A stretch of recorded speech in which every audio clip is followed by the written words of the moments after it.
सभी पार्टी के वरिष्ठ नेतागण और मीडिया के मेरे दोस्तों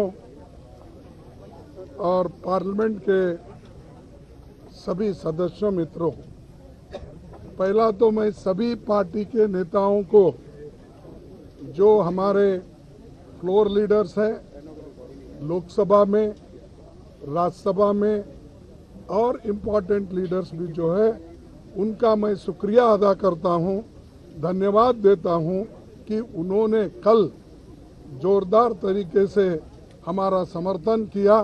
राहुल गांधी जी का जो डिफेमेशन केस में डिस्क्वालीफाई जो हमारे स्पीकर ने किया था, उसके बारे में डेमोक्रेसी की हालत देश में क्या है, किस ढंग से चल रही है, इसके लिए वो सभी पार्टी चिंतित है और उन्होंने राहुल गांधी जी के इसके लिए सभी लोग ने डिफेंड करके और उनके बारे में अपनी बात जो बताई, इसलिए मैं उनको पुनः यहाँ पर धन्यवाद देना चाहता हूँ, उनका शुक्रिया अदा करना चाहता हूँ। भाइयों, दूसरी चीज़ ये है कि आज हम काले कपड़े के ड्रेस में क्यों आए, कि ये नहीं कि किसी को बताने के लिए नहीं, हम ये दिखाना चाहते हैं कि इस देश में डेमोक्रेसी को मोदी जी एक एक करके ख़त्म कर रहे हैं। एक तो पहले ऑटोनोमस बॉडीज़ को ख़त्म करते हुए आए, दूसरी तरह जो कानूनी तहत लोग चुनाव में जीत के आए, उनको डरा धमका के उन्होंने हर जगह अपनी सरकार बनाने में गए। तीसरी बात, जो लोग झुकते नहीं, उनको झुकाने के लिए ईडी का इस्तेमाल, सीबीआई का इस्तेमाल उन्होंने किया और कर रहे हैं भी, और हर एक चीज़ को ऑथेंटिसिटी पूछते हैं पार्लियामेंट में और राज्यसभा में।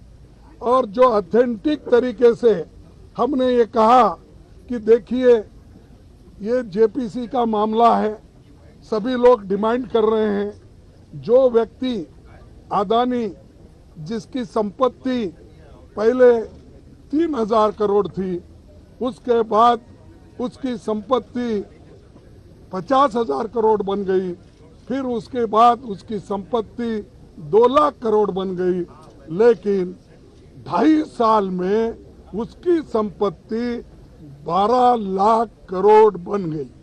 ये कैसा बना, इसके लिए राहुल गांधी जी ने पार्लियामेंट में चंद प्रश्न पूछे। पहला प्रश्न तो ये पूछा कि मोदी जी, अदानी के प्लान में आप आए थे, ये आपके और उनके रिश्ते क्या है। दूसरा प्रश्न इनका था कि जो अदानी इतना छोटा इंडस्ट्रियलिस्ट है, उसको इतना बड़ा आपने किया, इसका कारण क्या है। और तीसरा, आप फॉरेन कंट्री जब जा रहे हैं, दूसरे मुल्कों पे जब जाते हैं, उनको प्लेन में लेके जाते हैं, कितने बार लेके गए। चौथा प्रश्न ये था कि आप जहाँ जहाँ जाते हो उसी वक्त वो भी वहाँ पर आके मिलते हैं, उसका कारण क्या है। और पांचवी बात ये है कि जब आप वहाँ पर जाते हैं, वहाँ के प्राइम मिनिस्टर्स, वहाँ के फॉरेन मिनिस्टर्स, वहाँ के कैपिटलिस्ट लोगों के साथ मिलवाते हो, ये क्या बात है। इन चीज़ों को आप उत्तर दे दो। और छोटे से समय पे एक आदमी इतना पैसा कमा सकता है, जब देश में 50% लोग अभी भी उनकी इनकम केवल गरीबी रेखा के नीचे है, लेकिन ऐसे बड़े लोगों का जो आज संपत्ति बढ़ रहा है, इतना फास्ट बढ़ रहा है, कोई पर कैपिटा इनकम दूसरों का उतना नहीं बढ़ रहा है। इसके लिए जो सवाल किए थे, उन सवालों का जवाब वो नहीं दे सके।